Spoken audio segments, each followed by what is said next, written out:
Alright guys, welcome to Vincent Kane's non-review review. Today, we're diving into something completely different. The insane amount of computing power it took to render the black hole in Christopher Nolan's Interstellar.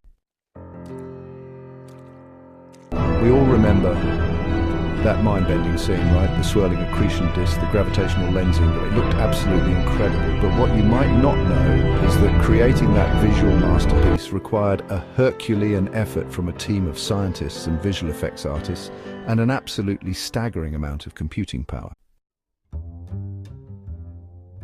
So let's break it down. The team at Double Negative, the visual effects company behind Interstellar, didn't just slap some textures on a sphere and call it a day.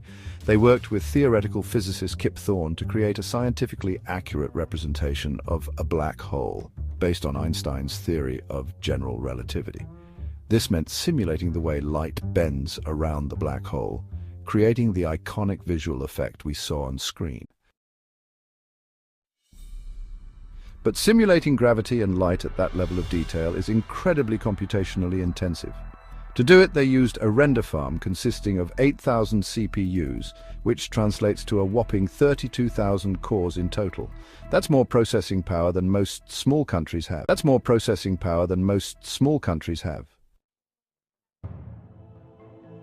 Now here's where things get really crazy.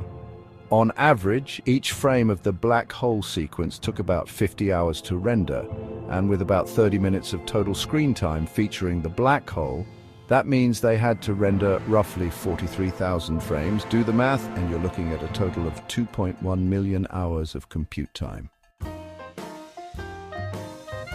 To put that into perspective, if you were to try and render that entire sequence on a single CPU with 64 cores, it would take you approximately 7.7 years. That's longer than some people spend in college. They used 1,600 servers with two 10-core CPUs each. It's mind-boggling to think about the sheer scale of this operation. We're talking about a team of people dedicating weeks of their lives to running simulations on a massive computer cluster, all to create just a few minutes of screen time.